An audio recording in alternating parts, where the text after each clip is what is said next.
Hello അസ്സലാമു അലൈക്കും welcome back. ഇന്ന് ഞാൻ വന്നിട്ടുള്ളത് ഒരു ഹെൽത്തി റെസിപ്പി ആയിട്ടാണ്. ഒരു കപ്പ് പാൽ ഉപയോഗിച്ച് നല്ല ഹെൽത്തി ആയ ഡ്രിങ്ക് എങ്ങനെ ഉണ്ടാക്കാമെന്ന് നമുക്ക് നോക്കാം. വീഡിയോ ഫുള്ളായി കാണുന്നതിന് മുന്നേ എൻ്റെ ചാനൽ ആദ്യമായിട്ട് കാണുന്നവരാണെങ്കിൽ ഒന്ന് സബ്സ്ക്രൈബ് ചെയ്തേക്കണേ.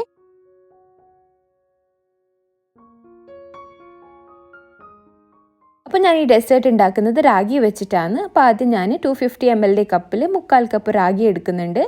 ഇത് നന്നായിട്ട് വാഷ് ചെയ്തിട്ട് ഇതുപോലെ ഒരു അരിപ്പയിൽ എടുക്കുന്നുണ്ട്. ഇനി നമുക്ക് നന്നായിട്ടൊന്ന് അരച്ചെടുക്കണം. റാഗി വറുക്കിയൊന്നും വേണ്ട, അങ്ങനെ എടുത്താൽ മതി കേട്ടോ. അപ്പോൾ ഇത് അരച്ചെടുക്കാൻ വേണ്ടിയിട്ട് ഞാൻ ഒരു മിക്സി ജാറിലേക്ക് ഈ വാഷ് ചെയ്ത് വെച്ച റാഗിയും 1 കപ്പ് വെള്ളവും ഒഴിച്ച് നന്നായിട്ട് അരച്ചെടുക്കുന്നുണ്ട്. അപ്പോൾ ഇതാ റാഗി അരച്ചെടുത്ത് ഒരു പാനിലേക്കാണ് ഞാൻ അരിച്ചെടുക്കുന്നത്. ഇനി 1 കപ്പ് വെള്ളം കൂടി ചേർക്കാം. ഇനി 4 ടേബിൾ സ്പൂൺ പഞ്ചസാര ഇട്ട് കൊടുക്കാം. ഒരു നുള്ളുപ്പ് ടേസ്റ്റ് ഒന്ന് ബാലൻസ് ചെയ്യാൻ വേണ്ടിയിട്ട് ഇട്ട് കൊടുക്കാം. പിന്നെ 2 ഏലക്ക തൊലി കളഞ്ഞതും കൂടി ഇട്ട് കൊടുക്കാം. നന്നായിട്ടൊന്ന് ഇളക്കി ഫ്ലെയിം ഓൺ ചെയ്യാം. ഫുൾ ഫ്ലെയിമിൽ ഒരു 2 മിനിറ്റ് ആകുമ്പം തന്നെ ഇതുപോലെ റാഗി തിക്കായി വരും. പാനിൽ നിന്ന് ഇളകി വരുന്ന ഒരു പരുവാകുമ്പോഴത്തേക്ക് 1 കപ്പ് പാൽ ഒഴിച്ചെടുക്കാം.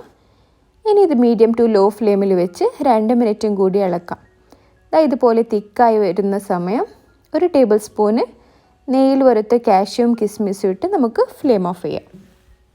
നിങ്ങൾക്കിപ്പോൾ ഈ ഡ്രിങ്ക് കുറച്ചുകൂടി ലൂസായിട്ട് വേണമെന്നുണ്ടെങ്കിൽ 1.5 കപ്പ് പാൽ ഒഴിച്ചു കൊടുത്താൽ മതി. ഞാനിവിടെ 1 കപ്പല്ലേ യൂസ് ചെയ്തത്.